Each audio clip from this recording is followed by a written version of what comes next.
especial aos nossos corações. Gostaria de convidar nossas crianças, algumas ainda estão sob efeito de sono, mas outras já estão correndo, muito bem. Cadê as tias também? Louvado seja Deus.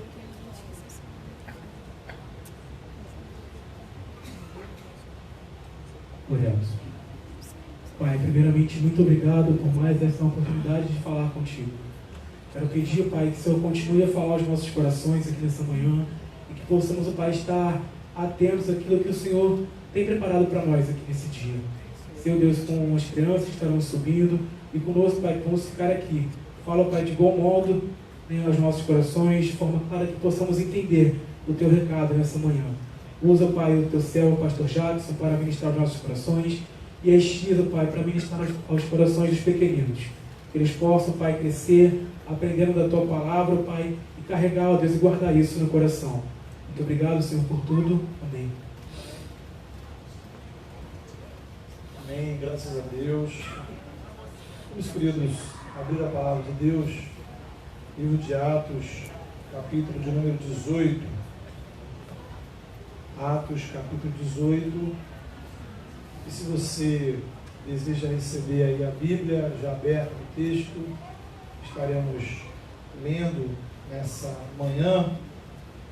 Só levantar suas mãos aí, nosso time de recepção já está a postos. Atos, capítulo número 18. Nós vamos ler a partir do versículo de número 1. Atos 18, a partir do versículo 1. A palavra de Deus nos diz assim: depois disto, deixando Paulo Atenas, partiu para Corinto. Aí encontrou certo judeu chamado Áquila, natural do Ponto, recentemente chegado da Itália, com Priscila, sua mulher, em vista de ter Cláudio decretado que todos os judeus se retirassem de Roma.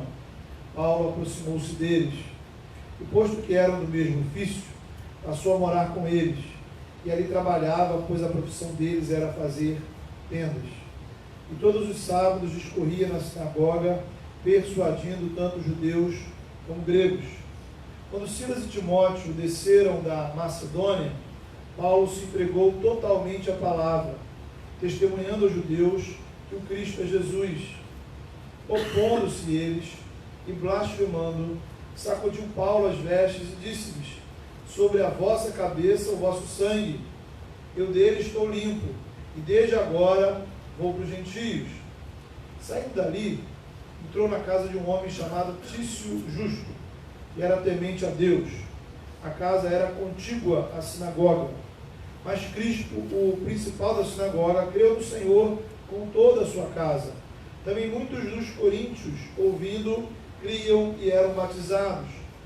Teve Paulo durante a noite uma visão em que o Senhor lhe disse: não temas, pelo contrário, fala e não te cales, porquanto eu estou contigo, e ninguém ousará fazer-te mal, pois tenho muito povo nesta cidade.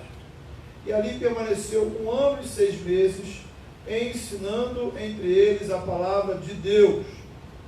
Quando, porém, Galho era procônsul da Acaia, levantaram-se os judeus concordemente contra Paulo e o levaram ao tribunal, dizendo: este persuade os homens a adorar a Deus por modo contrário à lei.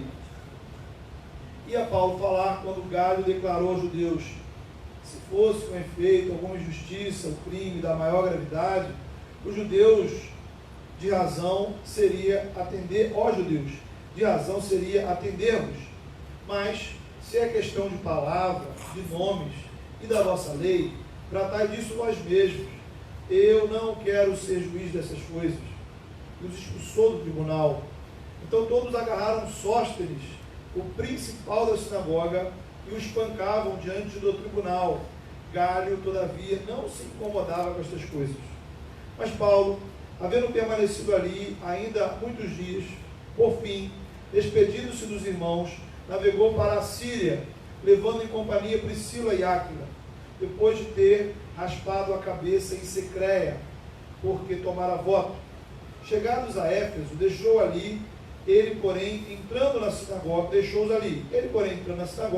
pregava aos judeus, rogando-lhe eles que permanecesse ali mais algum tempo, não acedeu, mas, despedindo-se, disse: se Deus quiser, voltarei para vós outros.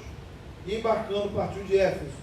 Chegando a Cesareia, desembarcou, subindo a Jerusalém, e tendo saudado a igreja, desceu para Antioquia.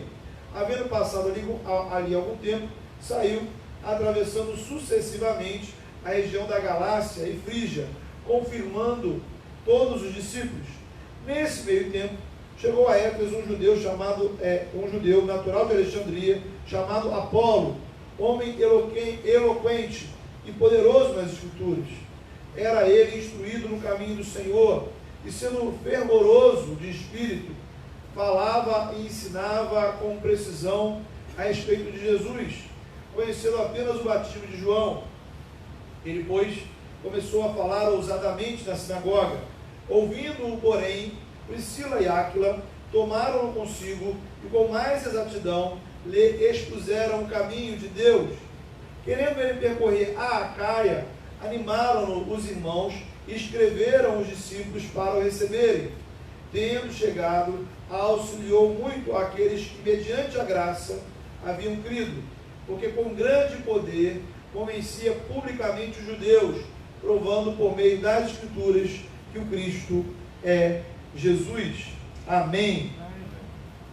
Queridos, temos aqui capítulo 18 do livro de Atos, o desenvolvimento de uma das igrejas mais importantes do período do Novo Testamento, a igreja que nasce na cidade de Corinto, que fica ali na Grécia. E é interessante a gente ter um cenário, um entendimento, adequado de como era essa cidade. Corinto era uma cidade portuária, um centro comercial, também era um centro de religiosidade. Havia santuários, cultos, templos a diversas divindades, a ponto de alguns estudiosos acreditarem que toda a carne, veja você, toda a carne comercializada na cidade de Corinto antes era sacrificada a ídolos. Ou seja, se alguém te convidasse para participar de um churrasco em Corinto, certamente você comeria carne que antes foi sacrificada a alguma divindade. Alguns acreditam que Corinto foi a cidade mais pagã que Paulo já trabalhou. E para completar esse cenário, havia muita promiscuidade. Você tem ideia? Há uma expressão na época chamada garota coríntia, que era equivalente a chamar alguém de prostituta. Então, em Corinto havia muito comércio, muita religião, muita prostituição. Para ser igual ao Rio de Janeiro, só falta ter muita violência. Mas o ponto é, essa era uma cidade, talvez das cidades daquela época, a mais parecida com as cidades dos nossos dias no nosso país. Qualquer um que mora aqui no Rio de Janeiro não ficaria escandalizado andando pelas ruas de Corinto. Agora, queria te convidar a uma reflexão. Para nós, moradores das nossas cidades, qual é a opinião que você tem sobre as nossas cidades? Quando você pensa sobre a cidade que você mora, qual opinião você tem sobre ela? Será que esse lugar cheio de problemas, complicações, serve para alguma coisa? Tem alguma coisa de boa? Quantas vezes nós, cotidianamente, reclamamos do lugar em que moramos? Agora, olha para o versículo 10. O texto vai dizer aí, o Senhor está falando com Paulo, dá uma visão, e a última frase vai dizer assim: pois tenho muito povo nessa cidade. Veja, Paulo tinha chegado em Corinto, como sempre ele começou pregando aos judeus. Alguns judeus creram em Jesus, outros simplesmente resolveram fazer oposição ao trabalho dele, a ponto de chegar o momento de Paulo dizer, bem, agora eu vou embora, vou partir daqui, vou para outro canto, vou para outro lugar, vou fazer meu trabalho em outra comunidade, em outra cidade. Deus então vai ao encontro de Paulo, lhe dá uma visão e diz, fica, continua, porque tenho muito povo nessa cidade. Queridos, a perspectiva de Deus sobre os lugares é diferente da nossa. Paulo fica, Paulo obedece. E veja você, Corinto vai ser a cidade que ele vai passar mais tempo trabalhando como missionário. Aqui o ministério de Paulo, ele vai alcançar um outro patamar. Aqui ele vai começar a escrever as suas primeiras cartas, que estão aí no nosso Novo Testamento. Por exemplo, as cartas, duas cartas, né, que ele escreve à igreja de Tessalônica, as cartas aos Tessalonicenses, ele escreveu quando estava em Corinto. Anos depois ele vai escrever duas cartas à igreja que estava em Corinto, as nossas primeira e segunda carta aos Coríntios. Então Corinto foi uma cidade muito importante no ministério de Paulo. Isso nos faz entender, e é a primeira lição que a gente pode tirar para nós nessa manhã, algo sobre a geografia de Deus. A geografia de Deus. Porque, humanamente falando, Corinto não era uma cidade muito recomendável, agradável para um cristão viver, né? Talvez, se você fosse pensar, né, um lugar para estabelecer uma igreja, para viver como cristão, uma vida decente, uma vida correta, o último lugar do mundo que você iria era Corinto. Mas ali haviam pessoas preciosas para o Senhor. Será um lugar tão corrompido, cheio de idolatria, cheio de pecados? Podem existir pessoas separadas, escolhidas pelo Senhor? Sim, a resposta é sim. Consequentemente, havia um trabalho a ser feito. Aquela cidade precisava do Evangelho, aquela cidade precisava de igrejas. Cidades como as nossas precisam de igrejas comprometidas com o Evangelho, porque Deus tem povo dele, gente dele, que precisa conhecer o verdadeiro Evangelho, o relacionamento com Deus através de Jesus. Nossa igreja existe aqui para isso. Todo o trabalho que fazemos, isso é muito importante a gente sempre relembrar. Todo o trabalho que fazemos como igreja, cada time da igreja, cada função que a gente exerce, cada culto, cada programação está a serviço exclusivo desta missão. Porque Deus está dizendo para a gente, olha, eu tenho muito povo nessa cidade. Os recursos da igreja, as nossas contribuições, o meu dízimo, a minha oferta, cada uma dessas cadeiras, esse microfone, tudo que a gente tem, tudo que a gente usa, tem a ver com a missão. Por quê? Porque Deus tem muito povo nessa cidade. Seus amigos, seus familiares, seus vizinhos, pessoas que convivem com você, e gente que você nunca ouviu falar, mas que precisa ser impactado com a graça de Deus. Tem uma frase: ser igreja é sermos missionários, é vivermos a missão de Deus. Não pense que você precise ir ao Afeganistão para ser missionário. Lembre, Paulo foi a Corinto porque a igreja de Antioquia o enviou até lá. Existem cidades do mundo que não tem uma única igreja sequer. Ser igreja, há pessoas, há regiões no Brasil onde pessoas precisam andar quilômetros para encontrar com uma igreja. Ser igreja missionária é viver a missão de Deus em nossa cidade e investir na missão em outros lugares, no Brasil, fora do Brasil, onde tem gente, precisa ter igreja. Esse é o princípio. Veja, Deus, quando falou com Paulo, Deus não falou, olha, aqui tem gente legal, aqui tem gente bonita, aqui tem gente rica, ou aqui tem gente doente, aqui tem gente necessitada. O princípio de Deus para Paulo foi um só, o único critério, olha, tem gente. E se tem gente, precisa de evangelho, precisa de igreja. É muito importante estarmos ligados na geografia de Deus.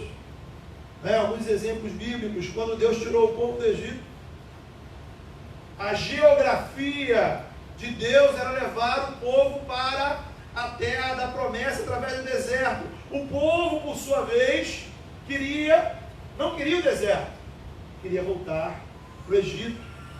Quando Deus levou o povo de Israel para a Babilônia, a geografia do povo era, a gente quer voltar para Israel. A geografia de Deus era, continue na Babilônia, orem pela Babilônia, sirvam ao Senhor e deem testemunho na Babilônia.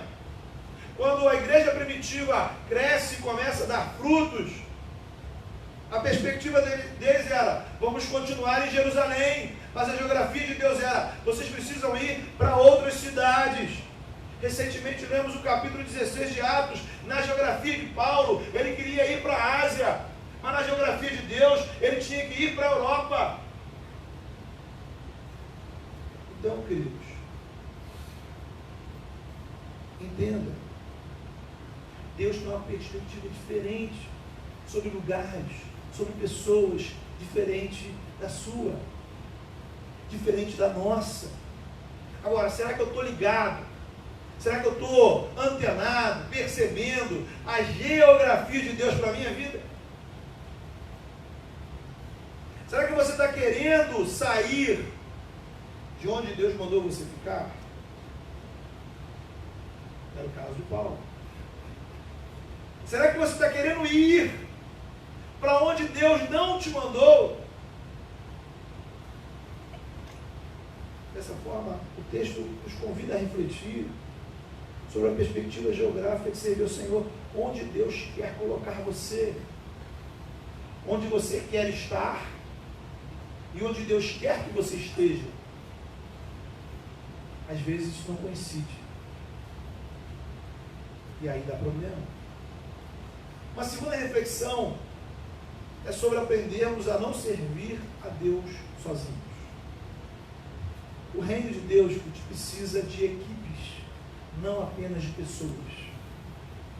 Esse é um princípio que a gente precisa relembrar. A gente transporta a nossa visão individualista do mundo à nossa volta para o nosso relacionamento com Deus. Então, toda vez que a gente ouve uma mensagem sobre chamado, vocação, missão, a gente pensa em algo totalmente individual, né? O chamado de Deus para a minha vida, para eu exercer o meu dom, o meu ministério, o meu chamado, o meu. Agora, eu queria te convidar a pensar o chamado de Deus em sua vida em termos de fazer parte de uma equipe, de um grupo, de um time.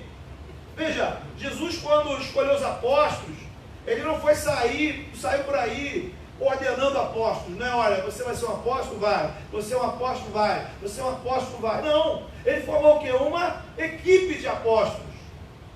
Um grupo de apóstolos. Sermos cristãos, sermos igreja, é aprender a servir junto em equipe. Igreja, o que é igreja? O que é igreja? Igreja é uma equipe em prol do reino de Deus. Quando você é batizado, quando você professa a sua fé, quando você confessa Jesus como Senhor e Salvador da sua vida, você é recebido na igreja para integrar uma equipe. Ou seja, eu não posso apenas estar na igreja, ou escolher uma igreja, ou frequentar um lugar porque me faz bem, mas porque há uma equipe para eu servir o Senhor junto com ela. Enfatizo esse ponto, querido, para que você tenha uma impressão correta sobre o ministério de Paulo. A gente olha Paulo, né? Então parece que Paulo é um super-herói. Um super-herói, né? Como esses que a gente vê aí nos filmes. Então, como se ele fizesse tudo sozinho e saísse de cidade em cidade, desbravando lugares. Só que nesse texto, fica muito claro nesse capítulo, você veja, depois você dá uma contada aí, em quantos nomes diferentes são listados neste capítulo. Para você perceber que Deus montou ao redor de Paulo uma equipe de colaboradores. Você vai ter aí, nessa cidade de Corinto, se unindo a Paulo, Áquila e Priscila, um casal que depois vai hospedar uma igreja na sua casa. Você vai ter aí Silas e Timóteo, que estavam lá na Macedônia e agora encontram Paulo em Corinto. Depois vai aparecer aí nessa cidade Apolo, a gente vai falar dele mais tarde, Crispo, camarada que se converte em Corinto, e ainda outros. E aí você vai ver, depois você olha lá, os últimos capítulos, né, das cartas de Paulo, se você pega lá, Romanos, capítulo 16, 1 Coríntios, 2 Coríntios, olha os últimos capítulos, onde Paulo faz agradecimentos. E aí ele lista o nome de uma galera. E ele vai dizer, olha, esse aqui é meu colaborador, essa é minha cooperadora, essa abriga uma igreja na sua casa, esse aqui me ajudou em tal lugar. Então havia uma constelação de pessoas que davam suporte ao ministério que ele exercia. Isto é, queridos, reino de Deus é o espaço onde a gente trabalha junto. Reino de Deus é onde a gente está junto uns com os outros para servirmos ao reino, servirmos ao rei. E se você não entende isso, você não está entendendo o reino. Não é questão de eu gostar ou não gostar, de servir com você, ou você servir com o outro. É uma questão de entender o que é reino de Deus. Paulo entendeu que sozinho ele não iria levar o evangelho para todas as pessoas, em todos os lugares, e cuidar de todos os crentes. Tem uma coisa interessante? Em João 17, Jesus faz uma oração em prol dos cristãos, dos seus discípulos. Jesus não orou, Jesus não pediu a Deus que cada discípulo crescesse espiritualmente sozinho. Jesus orou, pedindo que os seus discípulos estivessem em unidade, juntos, que eles sejam um. Olha a importância disso, e a gente avalia a importância naquilo que está no texto e naquilo que não está no texto.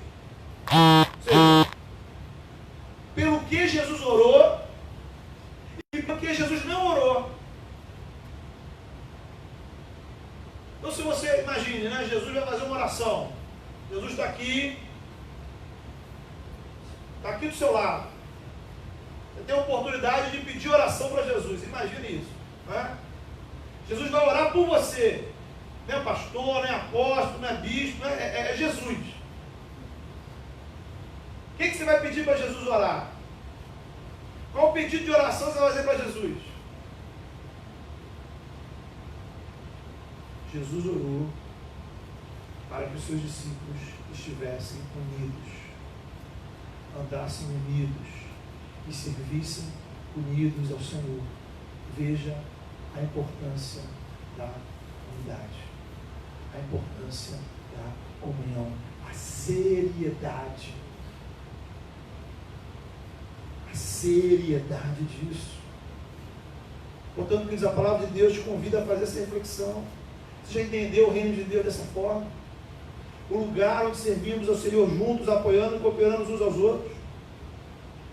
Há uma terceira reflexão. Então, não perca a conta, né? Primeira reflexão é você estar ligado na geografia de Deus.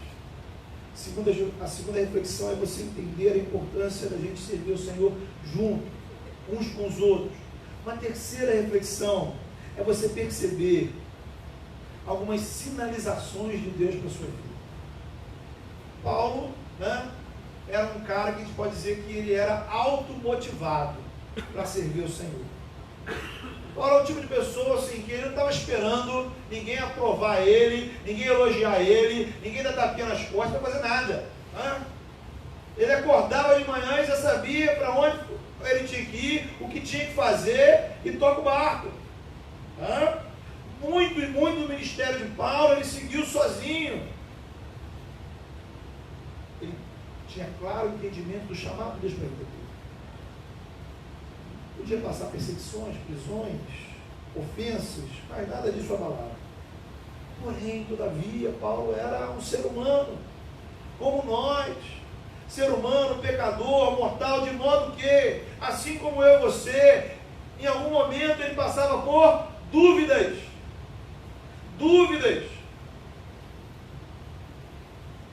Momentos de insegurança. O que fazer? Para onde ir? Para quem pregar? Será que não é hora de mudar o caminho? Veja você que o próprio Jesus, durante seu ministério aqui na terra, ouviu pelo menos 2 vezes o Pai dizer: este é o meu Filho amado em quem tem prazer. É importante ele observar que o sentido das coisas na palavra de Deus.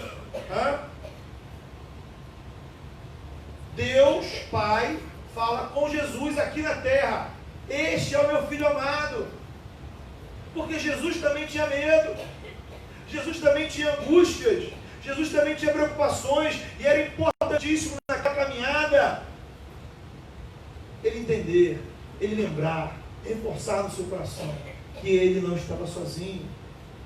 Certamente esse é o pano de fundo da visão que Deus dá a Paulo aqui nos versículos 9 e 10 aí do seu texto. Nessa visão, o Senhor falou algumas coisas para Paulo que eu queria te chamar a atenção.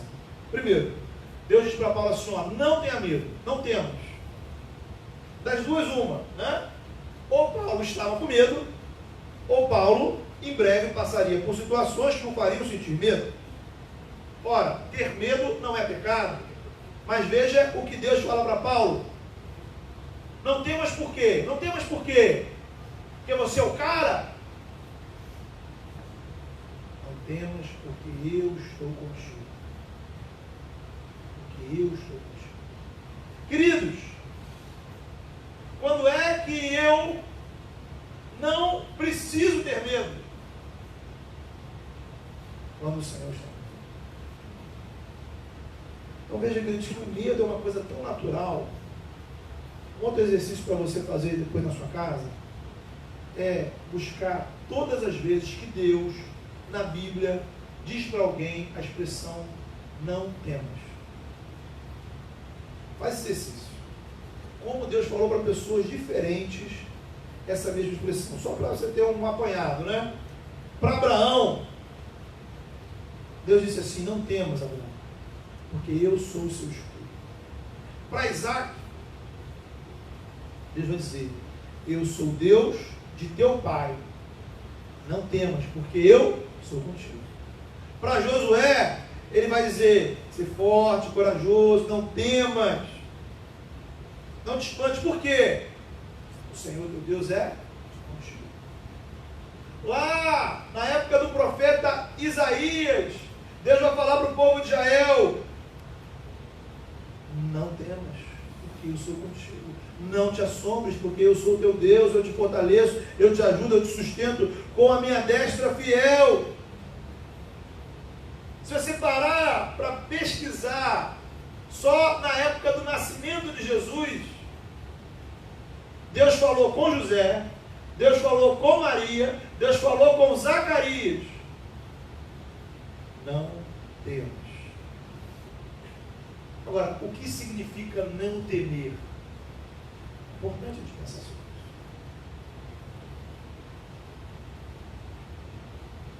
Literalmente, não temer não significa não ter medo. não temas significa não deixar que o medo supere a minha fé. Está compreendendo? O medo faz parte, o medo virá, o medo acontecerá no meu coração. Mas quando o Senhor diz, não temas, Ele está dizendo, não permita que o medo venha sobrepujar, venha superar a sua fé. É não permitir que a minha ansiedade supere a minha confiança. É não permitir que as preocupações humanas paralisem a minha vida espiritual. Todas as pessoas que ouviram o Senhor falar, não temas, ora, elas tinham motivos mais do que suficientes para ter medo. Era muito razoável o medo delas. O normal naquela situação era ter medo. Mas qual é o diferencial? Qual é a informação diferente? Qual é o motivo que Deus dá para você não ter medo? Porque o Senhor está com elas. Porque o Senhor está conosco. Então, isso não significa que a gente não passará momentos ruins. A presença do Senhor ao nosso lado não impede que a gente atravesse desertos. O diabo, veja você, não vai te dar trégua porque você se converteu, porque você está na igreja, porque você está orando todo dia. Estar com o Senhor não exclui a possibilidade de passarmos pelo vale da sombra da morte. Mas quando passarmos, e vamos passarmos, e talvez estejamos passando, o que eu preciso lembrar? O Senhor está comigo. O Senhor está com você. Por isso, eu não preciso temer. Deixa para Paulo, não temas, porque eu sou contigo. Veja como a palavra de Deus se cumpriu na vida de Paulo. Logo, a visão está aí nos versículos 9 e 10, logo no versículo 12, somos informados que Paulo é preso. Veja, Paulo foi preso. Logo após a visão, ele foi preso, foi levado ao tribunal. Meses antes, ele já tinha passado por isso em Filipos. Bem, ele já vai para ali esperando, no mínimo, ser chicoteado. Passar mais algumas noites na prisão. Mas de uma forma extraordinária, veja, Paulo é solto, os acusadores de Paulo acabam sendo linchados. Jesus queria que Paulo ficasse em Corinto e fez uma promessa: você não vai sofrer mal. Talvez você ache assim, esse livramento, uma coisa assim pouco expressiva, mas note, esse milagre, esse livramento de Paulo foi algo histórico. Foi a primeira vez na história que houve uma decisão governamental favorável aos cristãos. Primeira vez que uma autoridade decidiu em favor do cristão.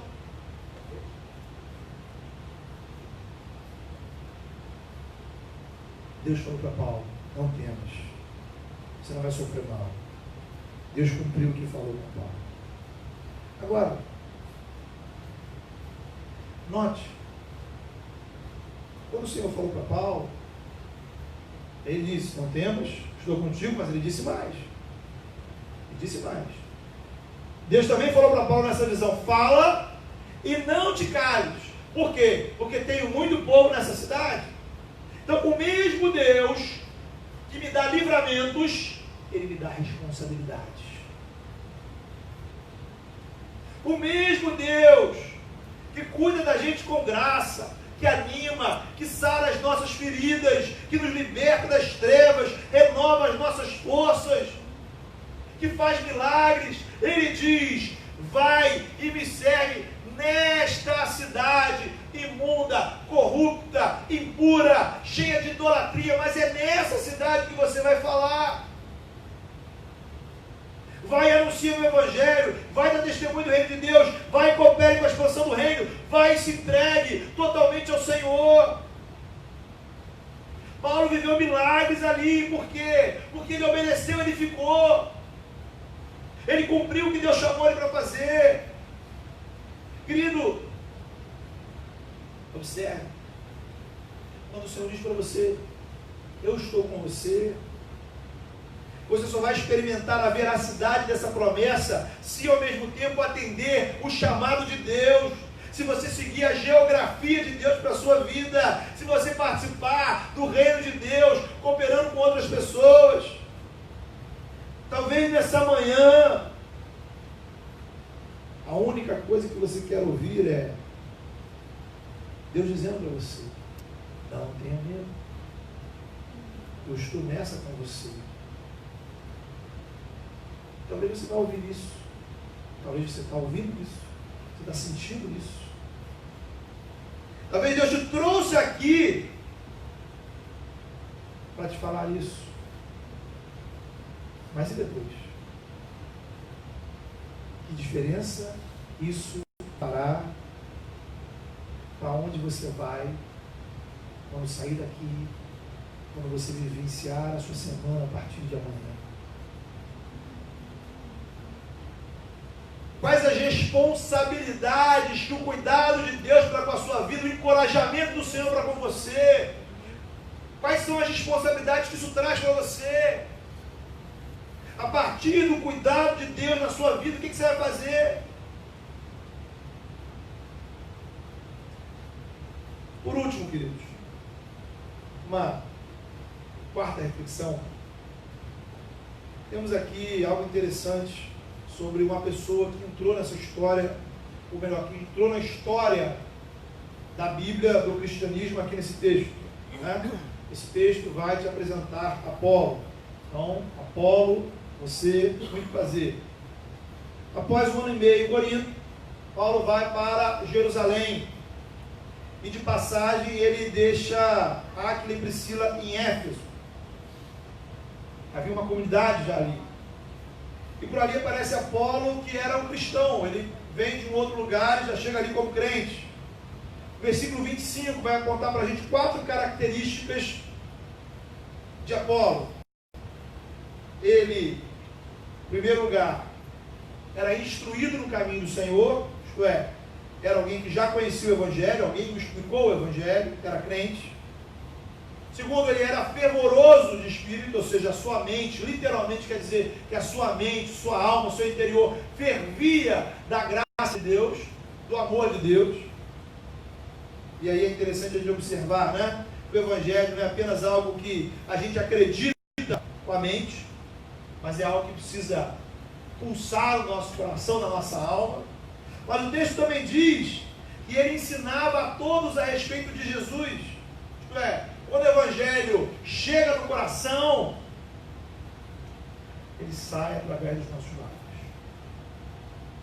Quando o Evangelho age na sua vida, a sua boca tem que falar para as pessoas que estão no seu caminho. Mas o texto diz uma coisa sobre Apolo interessante, né? Apolo apenas conhecia o batismo de João Batista. Então vejam, queridos, que o batismo de João Batista, ao contrário do que alguns pensam, não era um batismo cristão. O batismo de João Batista, o ministério de João Batista, era um ministério preparatório para a vinda de Jesus. Então era um batismo que convidava ao arrependimento.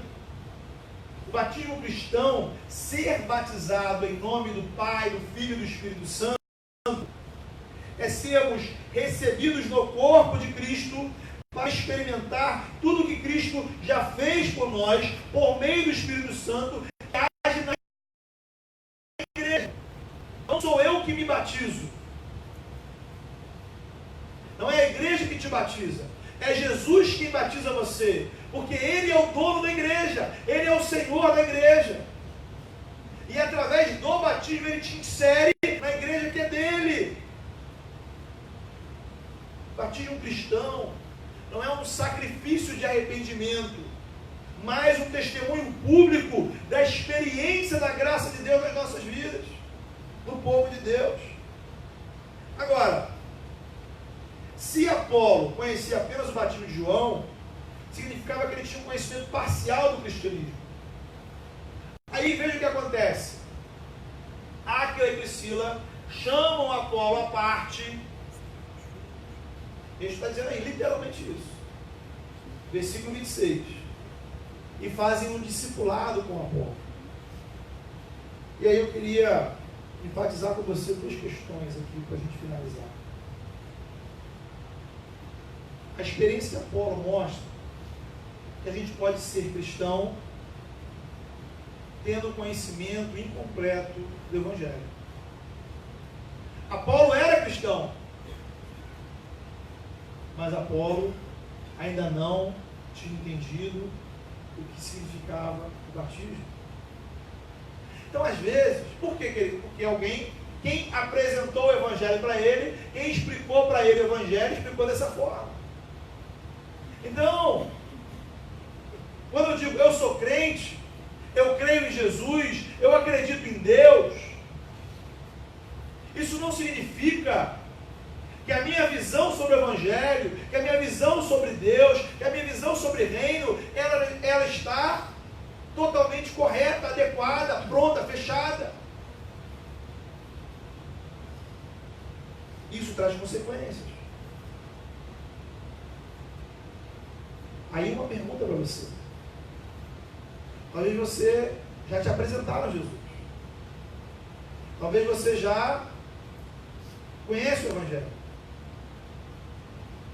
Mas será que você conhece de forma adequada? Será que a compreensão que você tem do Evangelho é uma compreensão completa? Que tem te levado a um relacionamento saudável com o Senhor?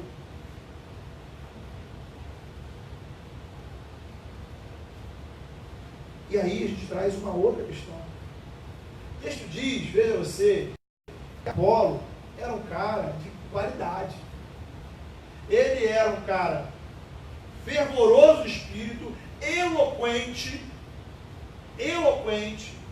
e tinha uma capacidade retórica extraordinária.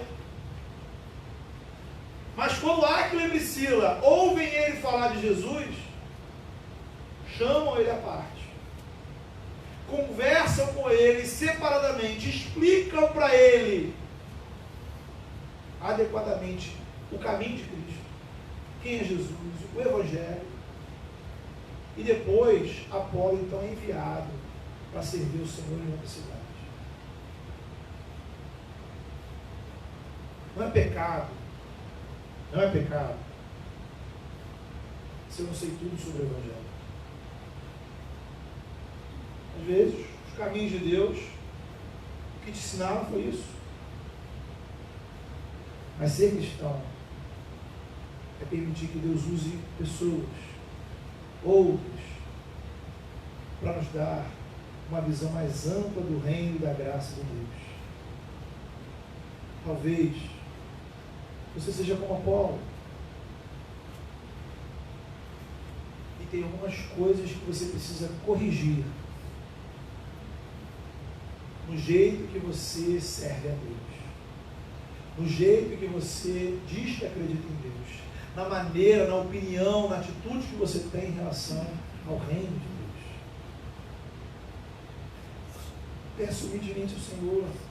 Senhor, me direcione, coloque pessoas na minha vida, me dê a condição de crescer, de entender mais quem é o Senhor, a tua vontade, a tua palavra. Então, querido, quero te convidar a fechar os seus olhos nesse momento. Galera, falamos aqui de 4 questões que aparecem nesse caminho do texto, no caminho de Deus para as nossas vidas. Primeira reflexão tem a ver com a geografia de Deus, a direção que Deus tem para as nossas vidas. Paulo queria ir embora de Corinto. Deus queria que ele ficasse em Corinto. Qual é a geografia de Deus para a sua vida? O que o GPS de Deus está dizendo para você? Não é o seu, é do Senhor. Qual a visão que você tem sobre o lugar que a gente vive, sobre a cidade que a gente vive, o estado que a gente mora, o país que a gente está? O que Deus diz sobre esse lugar? Pense, você já está entendendo, já entendeu? E servir o Senhor e servir em equipe? Ou você tem vivido uma visão individualista, egocêntrica do Evangelho?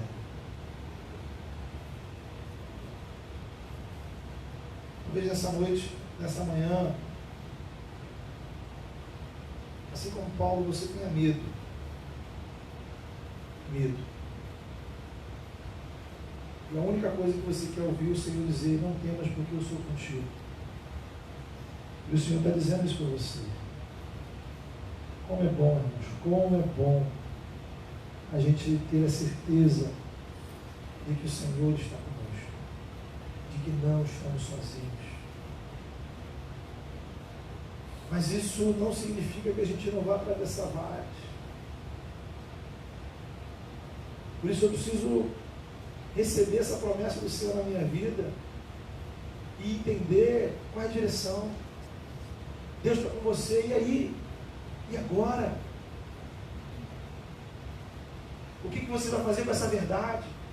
O Senhor está do seu lado, Ele não te abandona, Ele diz: não tenha medo. Mas e aí?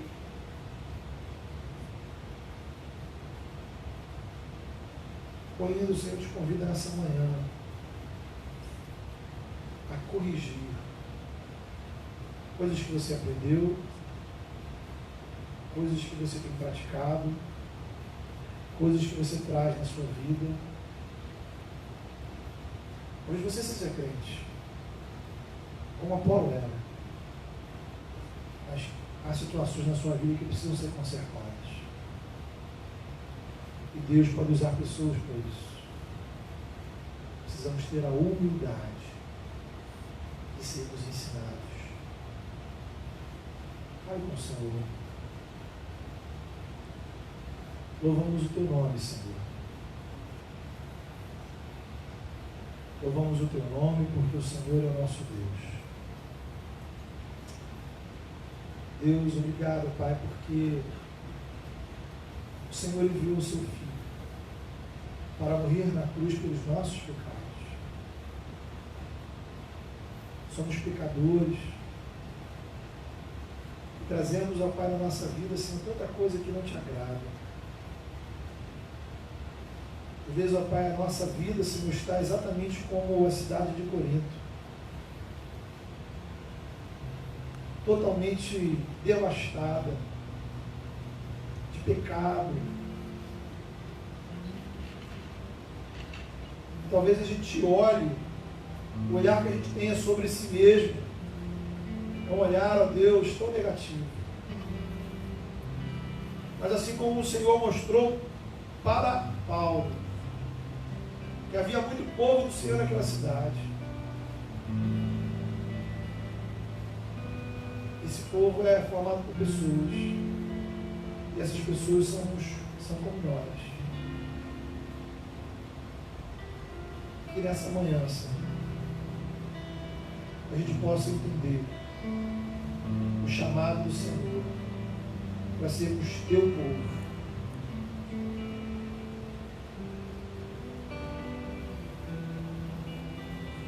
Gente que crê no coração que Jesus é o Filho de Deus e que o Senhor colocou sobre Ele toda a nossa condenação, toda a nossa culpa, tudo que nos oprimia.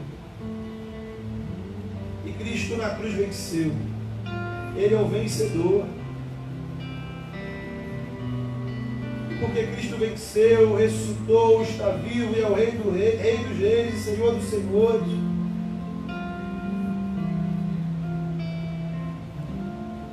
suplicamos, ó Deus, que nessa manhã do Senhor venha sobre nossas vidas tempos de refrigério. A ação do Teu Espírito Santo.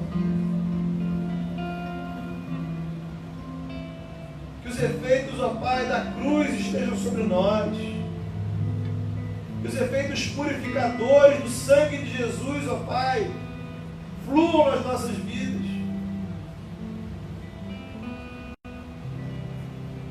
Que haja regeneração, que haja novo nascimento, que haja arrependimento, que haja conversão, que haja, Senhor, desejo de santificação, que haja desejo, Senhor, de obediência à Tua palavra, que haja quebrantamento,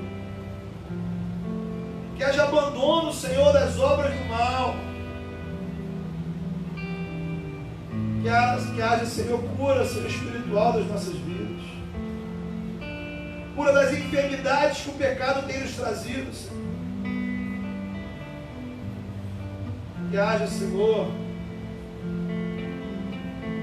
homens e mulheres que se levantem para servir ao Senhor, para se envolver no Teu reino.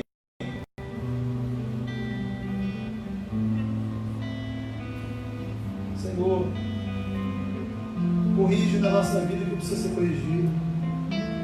Guia-nos, ó Pai, nos caminhos que o Senhor mesmo quer, aonde devemos ir e de onde não devemos sair. Ó Pai, e aos que estão desanimados, cansados, tristes, que possam, Senhor, ouvir, que possam sentir o Senhor dizer: não temas, porque eu estou contigo. Faz assim, Senhor, nas nossas vidas, no nome do Teu Filho, que é a nossa esperança, que é a nossa salvação, que é o nosso libertador. Em nome dele oramos. Amém.